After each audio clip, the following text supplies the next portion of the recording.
Je vais rapidement me présenter. Je m'appelle Fabrice Ouachali, je suis enseignant-chercheur rattaché au LIR, laboratoire interdisciplinaire de recherche en éducation. Et donc je suis basé à l'ESP, Institut de formation des enseignants, premier et second degré. Bonjour à tous, Stéphanie Genex-Rabot. Je suis maître de conférences en langue et culture océanienne au sein du département LLSH à l'Université de la Nouvelle-Calédonie et au sein de l'équipe de recherche ERALO. Avant de prendre la parole, on souhaitait simplement s'humilier avant de poursuivre ce petit travail collaboratif avec ma collègue, essayer de contribuer modestement à cette réflexion autour de l'école pour demain.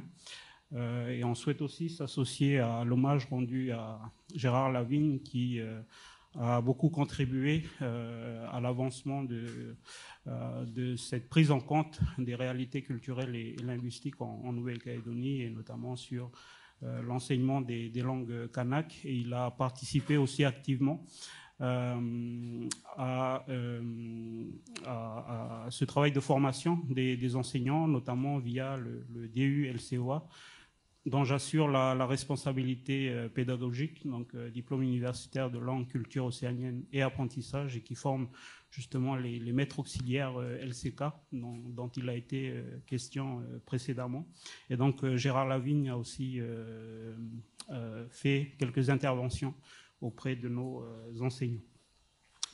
Pour présenter rapidement l'objet de cette communication, comme son nom l'indique, apprentissage, on est tous les deux linguistes, vous verrez beaucoup de jeux de mots dans cette courte présentation, et qui met en évidence le fait que au-delà du fait de construire de nouveaux rapports au savoir, c'est un peu la thématique qui est développée, la thématique 3 de ce colloque.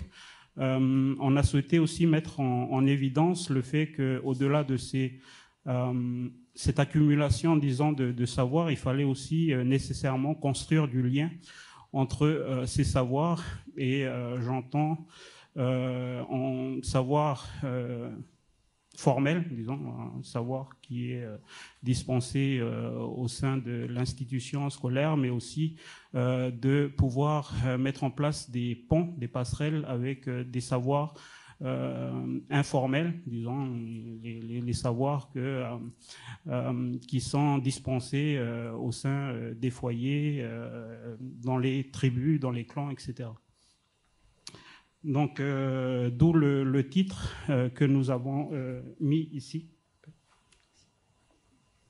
Donc, concevoir des apprentissages incluant les pluralités.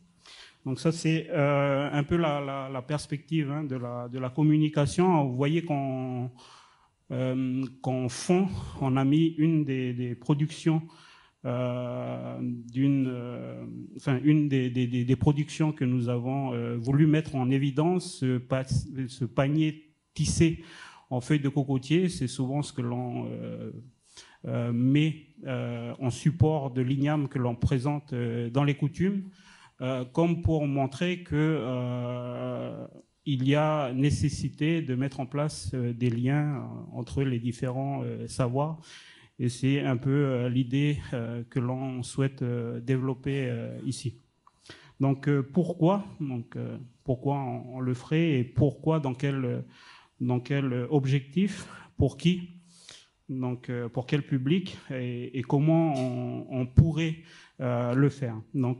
Concevoir des apprentissages en incluant les pluralités, puisque on est dans une société où se côtoient plusieurs cultures, plusieurs langues, et comment on fait en sorte de valoriser cette pluralité.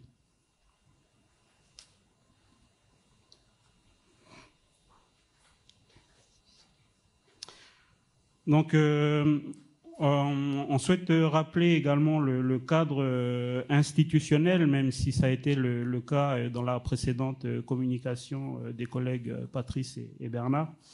Donc avec, alors bien avant l'accord de Nouméa, l'accord de Matignon-Oudinot, qui a été peut-être une des premières, un des premiers accords qui a permis une reconnaissance déjà du peuple kanak, et la reconnaissance surtout des savoirs dits autochtones, hein, donc des savoirs kanak et notamment les langues. Donc ce premier accord qui a contribué justement à la création de l'Agence de développement de la culture kanak. Et ensuite, 10 ans plus tard, l'accord de Nouméa qui a inscrit dans son préambule l'article 1.3.3, l'enseignement des langues. Les langues kanak, pardon, sont des langues d'enseignement et de culture au même titre que le français. Il y a également les différentes délibérations hein, qui ont permis de mettre en application cet enseignement, notamment en 2005 dans l'enseignement du premier degré. Et le projet éducatif de la Nouvelle-Calédonie, avec cette délibération 106 du 15 janvier 2016, qui a offert finalement à tous les élèves de la Nouvelle-Calédonie l'opportunité d'avoir cet enseignement des éléments fondamentaux de la culture kanak.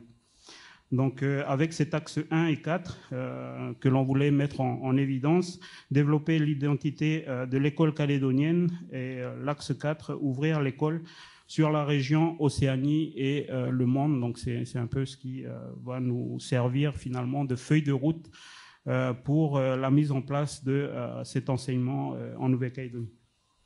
Alors si nos approches s'inscrivent dans ce cadre juridique et pédagogique, elles répondent aussi à un besoin social, puisque la Nouvelle-Calédonie est riche d'une diversité de langues et de cultures, comme vous pouvez le voir sur ce tableau, une riche diversité linguistique et culturelle qui n'est pas une exception, puisque à l'échelle du Pacifique et même plus largement à l'échelle de la planète, la majorité de la population mondiale, plus de 50% déclarent être bi ou plurilingue, donc on ne se situe pas du tout dans un contexte exceptionnel en Nouvelle-Calédonie. Donc nos approches répondent également aux besoins des acteurs sociaux et à cette nécessité de reconnaître la diversité des langues et cultures en présence en Nouvelle-Calédonie, avec aux langues dites autochtones, les langues kanak, se juxtaposent aussi celles de familles historiquement implantées en Nouvelle-Calédonie, des familles qui sont venues au cours de vagues migratoires successives, qui proviennent d'espaces plus ou moins lointains, des hommes et des femmes qui sont arrivés en Nouvelle-Calédonie avec leur langue, leur répertoire, un riche panier de savoirs culturels et artistiques, avec un riche panier de chants et de musique, par exemple. Donc ces approches visent, bien au-delà des injonctions, entre guillemets, juridiques ou pédagogiques, à répondre aux besoins des acteurs sociaux du pays, et vise également à répondre à ce que les apprenants avec lesquels nous faisons chemin déclarent, comme dans cet extrait d'un écrit d'étudiants qui mobilise 8 langues différentes, le malgache, le wallisien, le nakweni, le tahitien, le créole, l'anglais, le vanuatais et le païchi, notamment à travers la chanson et la musique. Donc c'est aussi répondre aux pratiques déclarées par les étudiants, les apprenants contemporains, qui déclarent mobiliser plusieurs langues, qui déclarent avoir un répertoire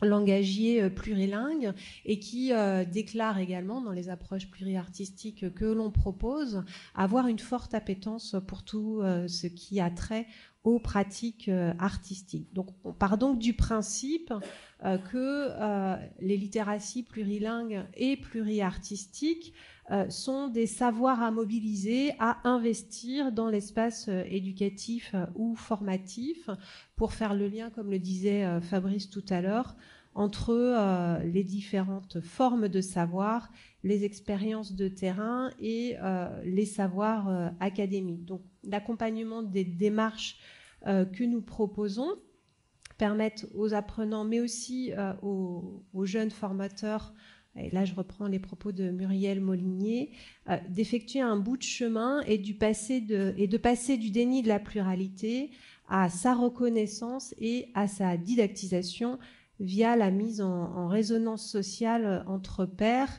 des expériences plurilingues et interculturelles vécues et observées. Ces approches ont donc pour finalité, pour reprendre les propos d'Elatiana Razafi et de Cécile Goy, de contribuer autrement, par une forme d'instabilisation des habitudes formatives des étudiants, à une expérience réflexive, amenant les étudiants à interroger leur propre parcours et projets, des expériences formatives ou transformatives qui ont pour point commun de vivre des expériences sensorielles ou plurisensorielles, pour reprendre les propos d'Anne-Marie Dinvaux.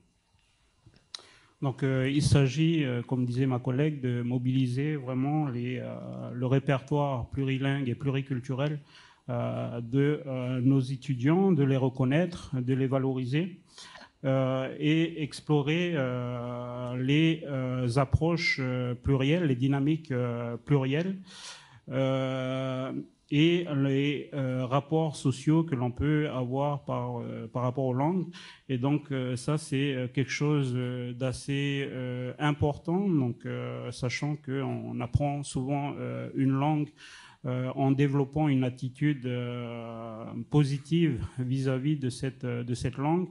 Et je dirais même que cette attitude peut conditionner au fait la manière dont on l'apprend. Donc on a souvent des expériences au fait de classe où comme l'enseignant, enfin on a un mauvais rapport, disons, avec l'enseignant, et du coup avec la discipline on a aussi construit un mauvais rapport. Donc notamment dans les approches plurielles et notamment sur la partie éveil aux langues, on essaye de mettre en place des dispositifs qui répondent justement à cette nécessité d'instaurer des liens positifs par rapport aux langues pour faciliter justement leur enseignement par la suite.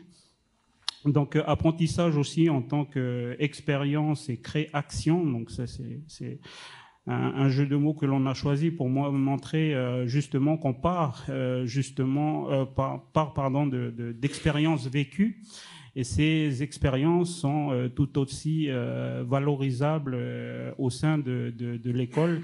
Et en tout cas, c'est le cheminement qui est proposé, c'est de partir de l'expérience des individus, de les valoriser et qu'ils aient une approche réflexive sur ces expériences.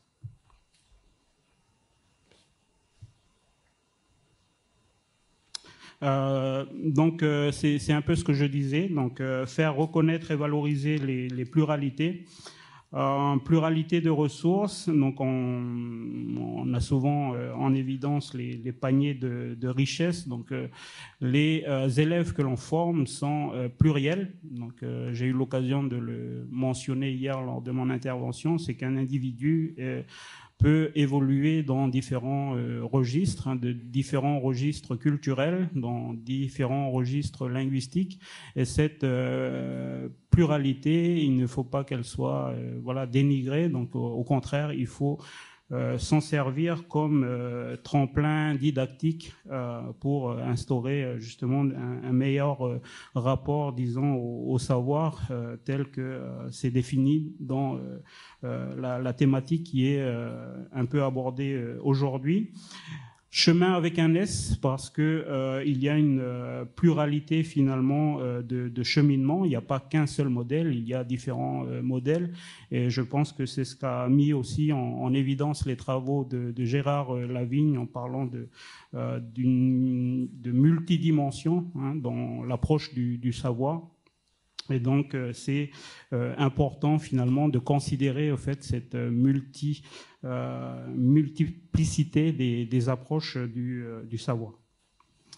Donc, approche inclusive, pluriartistique. Donc, en fait, on va finalement, au-delà de reconnaître et de valoriser, les inclure dans les dispositifs de formation. Et de construire finalement des ponts entre les langues cultures. C'est finalement avoir à l'esprit que finalement il n'y a pas de savoir isolé, mais au contraire qu'ils sont en interconnexion et il faut absolument arriver à construire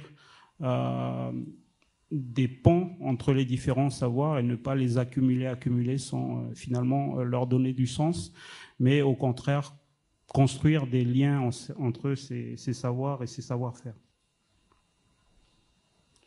Alors, plusieurs dispositifs pédagogiques et didactiques à visée réflexive ont été mis en place depuis 2016 à l'Université de la Nouvelle-Calédonie, à la fois dans le cadre de la formation initiale et dans le cadre de la formation continue, au sein du département de lettres, langues, sciences humaines et sociales, au sein de la filière langues et cultures océaniennes, de la filière lettres, dans le cadre du master études océaniennes et pacifiques et dans le cadre de la formation continue, mais aussi à l'ESP. Fabrice vous en parlera tout à l'heure. Donc des dispositifs qui s'inscrivent dans plusieurs enseignements, que ce soit en art océanien, en approche plurielle, en didactique des langues, en création en langue et culture océanienne, dans le cadre d'un DU FLES, français langue étrangère seconde interculturalité, et dans le cadre du DU LCOA que Fabrice vous présentera plus longuement tout à l'heure, mais aussi dans le cadre de la formation des formateurs.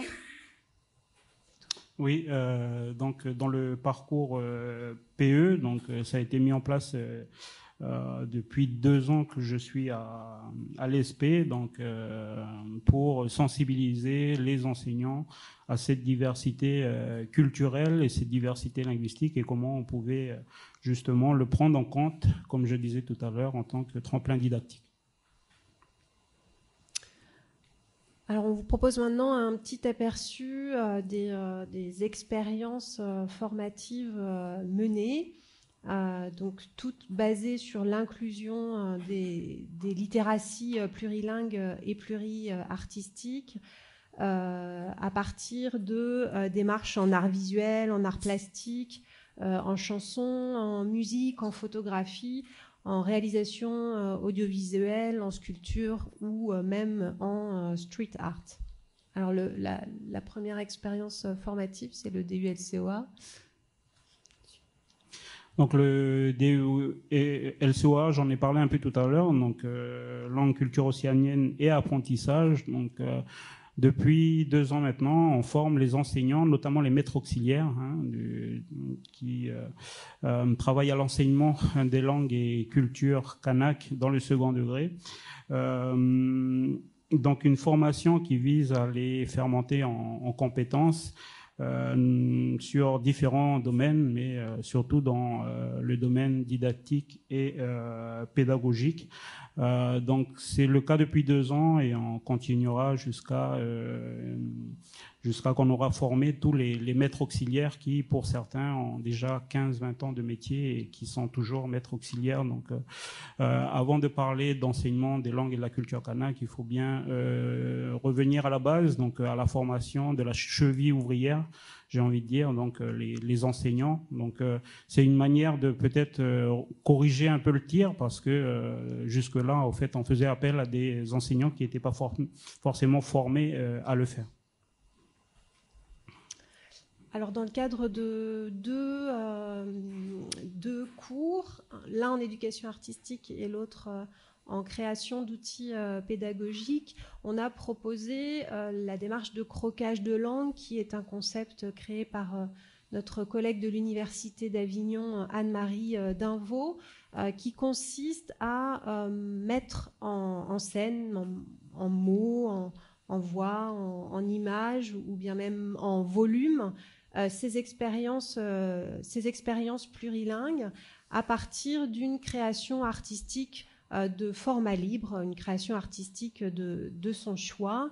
Un croquage qui est couplé d'une présentation orale ou bien d'un développement écrit et parfois même, avec notre collègue Véronique Filleul, d'autobiographie langagière qui vise à expliciter la démarche ou qui vise à développer plus longuement ce que l'on a voulu dire à travers ce croquage de langue et à exposer son rapport aux langues cultures de son répertoire langagier ou bien aux langues cultures que l'on a rencontrées au cours de sa scolarité, par exemple, ou aux langues et cultures de son environnement. Donc chacun va puiser dans son répertoire langagier, va aussi puiser dans son panier de savoir et de savoir-faire pour créer un croquage de langue qui sera une représentation des images, des symboles que l'on met derrière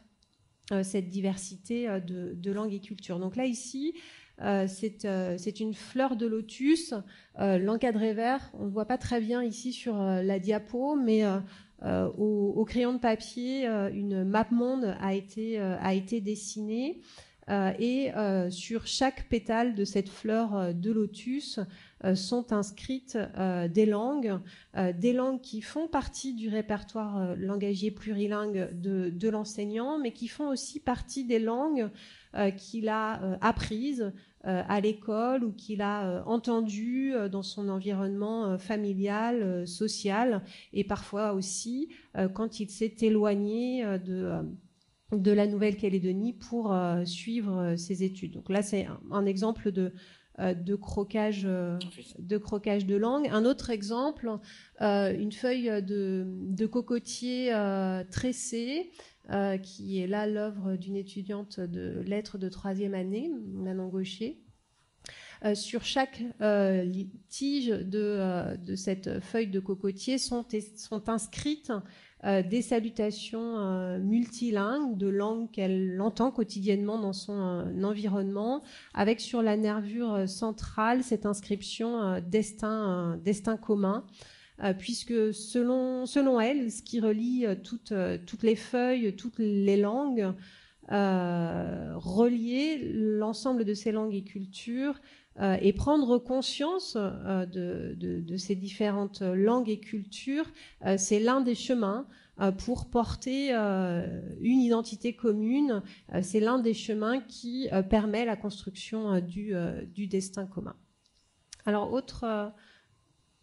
autre approche pluri-artistique, Accent. Alors c'est un projet que l'on a mis en place, que j'ai eu la chance de présenter hier, donc le projet Accent qui met l'accent sur les accents que l'on peut avoir et qui sont souvent le support de moqueries ou de ce que l'on a appelé, nous, des micro-agressions linguistiques. Et donc, on a essayé de travailler là-dessus parce que c'est, avec ma collègue Elatiana Razafi, c'est souvent ce qui peut poser des problèmes aux étudiants quand ils font l'effort de parler, par exemple, en français avec un accent admettant Djehou ou Nengone, et donc on est souvent les micro-agressions qu'ils peuvent subir à cause de leur accent peut les mettre dans un inconfort linguistique, dans une insécurité linguistique. Et ce projet que l'on a monté avec Elatiana donc met en évidence ces micro-agressions linguistiques comme une manière de s'émanciper, disons, des stigmates reçus et la citer pour ces étudiants auprès desquels on a mené cette étude de pouvoir aller au-delà. Donc, et c'est un problème qui est assez récurrent, hein, on l'observe chez nos étudiants qui disent ne pas être à l'aise quand ils parlent français parce qu'ils sont porteurs d'un accent qui est souvent mal perçu. Autre petite fenêtre d'ouverture, on intègre également à la formation des étudiants, des ateliers d'écriture à visée médiatique pour la publication d'encarts journalistiques multilingues dans la revue Endemix, par exemple, en partenariat avec le Poémar, mais aussi dans le cadre de la réalisation de chroniques radiophoniques Sakouté, réalisées en partenariat avec NC Première. Donc les étudiants sont invités à mener au préalable des phases de micro-enquête pour collecter de la ressource pour la rédaction de leur chronique, avec comme point de départ et comme finalité l'objectif de rédiger une chronique de 3 minutes maximum, en identifiant la thématique de leur choix. Donc ça peut être de la danse, ça peut être un chant, ça peut être rendre hommage à une personne de son entourage à laquelle on est attaché, ça peut être un slam. Là, les thématiques qui sont proposées par les étudiants sont très variables. Et ensuite, dans un second temps, ces chroniques sont enregistrées dans les studios d'NC Première, grâce à ce partenariat avec NC Première, la radio, et diffusée dans le cadre de la grille estivale de mi-décembre à mi-février. Et on vous propose d'en écouter un exemple. Les étudiants de 3e année de la filière LCO, langues et cultures océaniennes de l'Université de la Nouvelle-Calédonie et la première, présentent Sakouté. Yo, salut le people, il est bon quoi? Aujourd'hui vous êtes avec Terence sur NC Première. C'est un jour un peu spécial pour les personnes qui sont dans le délire du flirt. Donc spécialement dédié à tous les jeunes et les vieux couples mariés pour leur donner un petit coup de pouce pour leur encourager à préserver leur jambon. Lol. Alors, comme la Calédonie est riche d'une belle pluralité de langues, je vais vous apprendre à dire « je t'aime » en quelques langues parlées ici sur notre petit bout de caillou. Sinon, je tiens à m'excuser pour la prononciation des mots, mais comme les traductions ont été faites quelque part par là où j'ai largué mes claquettes, hey, arrivé! Je tiens aussi à remercier quelques étudiants. J'espère qu'ils se reconnaîtront s'ils sont à l'écoute. Bon, c'est parti mon kiki. Pour dire « je t'aime » en Némoné, on va dire « inutialabo » en Djehu et Nianimie. En Yei, ni Bewo. En Fagauvea, Goudefia, Kitea Yakoe. Puis nous allons faire un petit tour en Polynésie. En tahitien, on dira Uahere Vau Iaoe. Un petit peu plus loin, en marquisien, on dira Inenao Vau Iaoe. En wallisien, Eau Ofa Iakoe. Et en foutounien, Emamana Au Kitekoe. Puis on va revenir ici chez nous, au nord de la Calédonie. En Fouay, on dira Kanimong Nendo. En Jawe, Kakao Nio. En Nemi, Kajamong Nendo. En Yonga, Ahingeyo. En Nyalayu, Napoi Ayong Liu. En Paiti, Naende Toenge. En Nanje, Gomeari. En Boato, Tanda Nimonkom. En Kheranchu, on dira Nahueriro. Puis au sud de la Grande Terre, en Nanjoumbea par la Païta, on dira Konjaniro. Puis le Nanjoumbea par la Yate, Nakochero, la racine de mon cœur. Si c'est pas beau tout ça. Nous allons sortir du caillou direction le Vanuatu, où la langue véhiculaire est le Bishlama. Je t'aime se dit me like you. Aux îles Salomon et en PNG, on dira mi peladalo you est le meilleur pour la fin. Aux îles Fidji, où je vais demander sa main. Arrivé, bon, on dira aundomoni iko. Bon, voilà les amis loups, c'était tout pour moi. C'est sur ces tonnes de je t'aime en quelques langues parlées ici sur le caillou. Profitez-en pour dire à la personne à côté de vous ou votre bonbon ou votre ami Un petit je t'aime dans votre langue, ça va pas faire de mal à la bouche. Allez, Taltoul, je vous aime mon pays. C'était S'Acouter, une chronique réalisée par les étudiants de 3e année de la filière LCO de l'UNC en partenariat avec la première.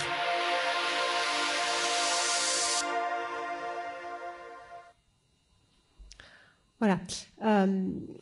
Si on devait dresser un petit bilan des approches que l'on a explorées depuis 2016 maintenant, on voit bien que les répertoires plurilingues, pluriculturels et pluriartistiques des apprenants sont mobilisés dans les différentes productions qu'ils proposent, mais aussi que de nombreux symboles multiculturels sont réinvestis dans leur production pluriartistique et sont donc proposés comme représentatifs de leur répertoire, de leurs références et aussi de leurs identités plurielles, et sont donc à l'image en résonance en tout cas avec leurs identités plurielles, avec l'expression parfois d'ancrage multisitué, en mobilisant des langues, des savoirs et des savoir-faire qu'ils déclarent parler, mais aussi d'autres qui font écho à des espaces plus ou moins lointains qu'ils ont traversés ou auxquels ils sont attachés. Donc l'expression aussi de processus d'identification qui sont souvent multisitués, qui sont plus... Pardon. Je te laisse finir. On va essayer de finir rapidement. Donc simplement pour montrer à travers cette petite communication et cette petite contribution quelque part au débat d'aujourd'hui sur quelle école pour demain, qu'il faut absolument arriver finalement à décloisonner les savoirs et mettre en place beaucoup de liens entre ces savoirs, parce que c'est comme ça qu'on donne du sens aux apprentissages. Et en tout cas, c'est ce qu'on a essayé de montrer. Bizarrement, quand on évalue nos étudiants, souvent l'approche un peu magistrale est très contraignant pour eux. Au contraire, quand on utilise plutôt la pédagogie de projet ou ce genre d'approche, ils sont beaucoup plus performants, et ça met bien en évidence que cette approche-là est peut-être plus adaptée à nos enseignants. Et en tout cas, ces différents dispositifs ont permis, en tout cas de notre ressenti, de mettre en évidence justement que c'était peut-être une bonne approche pour le public océanien. Merci.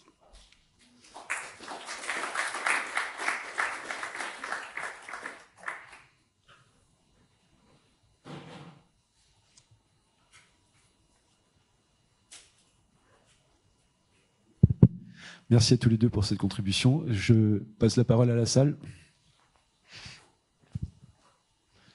On a le temps pour 2 petites minutes d'échange.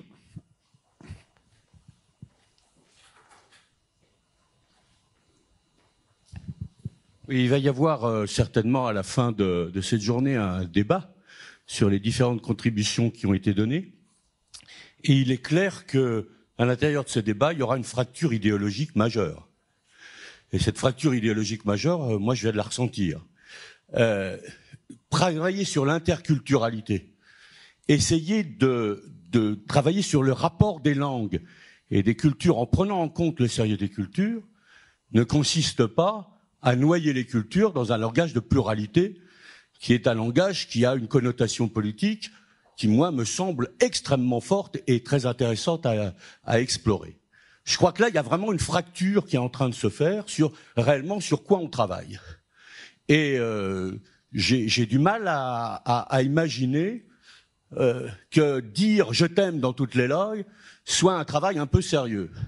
Moi, je sais par exemple que si je suis dans une langue kanak, jamais en public vous entendrez ce mot-là. Jamais. Parce qu'on ne parle pas de ces choses-là comme ça au public. Il y a donc toute la contextualisation des choses. Il y a toute la prise en compte des rapports sociaux. Et on ne va pas épiloguer maintenant, mais c'est un débat qu'il faudra qu'on ait, parce qu'il me semble qu'il y a une erreur fondamentale entre l'interculturel et la pluralité qui est là. Pour résumer, et je le dirais de façon un peu violente, on nous apprend avec Newton que quand on mélange des couleurs, ça fait du blanc, mais quand on met de la peinture comme ça et qu'on mélange toutes les couleurs, ça ne fait pas du blanc.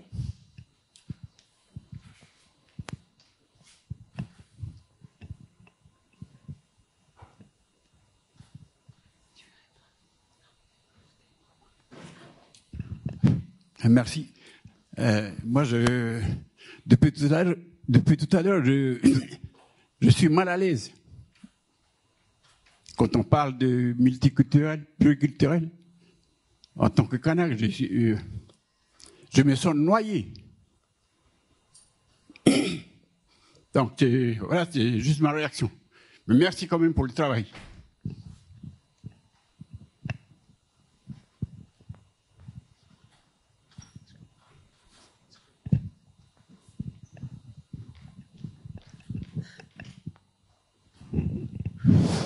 Bonjour à tous. Ben, moi aussi, hein, je suis comme lui, là. C'est vrai, nous sommes noyés là-dedans. Hein. Et pourtant, on a bien dit tout à l'heure que les langues kanak ainsi que le français sont des langues d'enseignement et de culture. D'accord, le français, il est déjà développé, il est structuré, hein, le français. Mais la langue kanak, où est-ce qu'on a travaillé la langue kanak pendant l'accord de Nouméa là? Pas du tout. Le kanak au centre, c'est un projet de société. C'est ce que vous avez mis en place, ce projet de société-là, où le kanak au centre. Ça veut dire quoi? Il fallait développer ça. Maintenant, on part tout de suite dans tous les bords, allez, multiculturalité, etc. C'est bien. Et après, la multiculturalité, c'est après. D'abord, la langue kanak avec le français. Et surtout la base de chez nous, la langue kanak. Développée. Là, on a parlé là, on met en place la langue orale. La langue orale. Mais il ne faut pas oublier qu'il faut revenir à l'écrit, comme le français. Est-ce qu'on a la grammaire? Est-ce qu'on a tout ce qu'il faut pour écrire la langue? Etc., etc. Et voilà ce que je voudrais dire. Il revient un peu tout à l'heure ce que les deux premiers, là, ils ont, deux conférenciers, là. Il y en a un qui a dit, c'est vrai qu'il faut d'abord développer la culture locale. C'est l'un des deux qui avait dit, hein, c'est vrai. Et je suis d'accord avec lui. Parce que là, on parle beaucoup de choses, et puis il ne faut pas oublier une chose. Ce qui a manqué, peut-être de la culture française aussi, il a manqué ça. Ils ont laissé tomber. Il ne faut pas oublier que l'homme, il faut former l'homme d'abord, l'homme total. C'est ça qui manque. Former le corps, le cœur, l'intelligence et l'esprit. Et nous, le kanak, est-ce qu'on a formé tout ça? Hein, le corps, le cœur, l'intelligence et l'esprit. Moi, je me rappelle avant, quand on était dans des écoles, ici à Païta, au séminaire, chez les fleurs, tout ça. Il y avait toute cette formation-là. Et vous voyez, les séminaristes d'avant, mais c'est eux qui ont travaillé la Calédonie, là, maintenant. Jean-Marie Stivaou, et toute la bande, Gabi Païta, etc. Mais ils se sont développés là-dedans parce il y a cette formation totale qu'on leur a donnée au séminaire. Vous voyez? Et après, on est venu, allez, il faut faire partie du séminaire des ciels de Souva. Pourquoi? Parce qu'on a dit, le séminaire, c'est une école de révolution. Et c'est vrai, j'ai entendu ça. Donc voilà, moi, ce que je voudrais dire, que avant de partir dans tout ce... D'accord pour la pluriculturalité, je suis d'accord, mais après. Et d'abord, la culture kanak. bien mettre en place la culture kanak avec les Français. Peut-être, à partir de là, on va construire quelque chose pour le pays. Et qu'on va construire quoi? Il parle beaucoup de métissage culturel. C'est vrai. Et ça va venir. Ça va venir. Mais on va commencer d'abord par ces deux cultures locales. On va parler des Tahitiens, des Wallisiens, etc. C'est bien. Mais ils ont la culture chez eux. Tandis qu'ici, il y a un travail important que le Sénat continue à faire. Vous voyez? Le Kanak, il est prêt avec sa culture à dialoguer avec la culture française. Il est prêt, le Sénat. C'est tout ça qu'il faut travailler d'abord. Bon, excusez-moi d'élever un peu le ton. Merci. Merci beaucoup. On peut peut-être parler pour essayer de répondre aux différentes remarques. Moi, je suis linguiste et je travaille à la valorisation des langues kanak et j'ai défendu tout le temps, et je continue à le faire, l'enseignement des langues et la culture kanak. Donc, je suis le premier à dire qu'il ne faut pas noyer les langues kanak, et d'ailleurs on parle de plus en plus de langues et cultures océaniennes, et c'est vrai que dans les sujets de parcours, de concours par exemple, c'est culture océanienne et kanak. Maintenant, la manière dont on envisage les choses, c'est que le kanak est multiple. Donc, il est multiple dans différents aspects de sa vie. Donc, les aspects linguistiques, parce que il apprend le français à l'école, il a une langue maternelle qui est autre. Et ça peut paraître être un paradoxe de vouloir apprendre à quelqu'un cette multidimension, alors que culturellement, il l'est déjà. Donc, ça ne s'inscrit pas en opposition. Donc, on a fait un effet de loupe, disons, sur des dispositifs que l'on a mis pour justement donner sens et donner corps au vivre ensemble auquel s'attache le projet éducatif de la Nouvelle-Calédonie, mais il n'en demeure pas moins que les langues et la culture kanak sont aussi une composante, en tout cas dans la filière langue et culture océanienne, une composante majeure. Donc, ça s'inscrit absolument pas en opposition. Au contraire, c'est tout à fait complémentaire, et on essaye de travailler dans ce sens-là. Oui, donc dans les différentes approches, les langues s'articulent entre elles et on compose ou recompose avec les différentes langues qui sont déclarées parlées par les apprenants, les différentes langues en présence au sein de cet espace classe, et d'autres langues qu'ils estiment légitimes, que les étudiants estiment légitimes de mobiliser.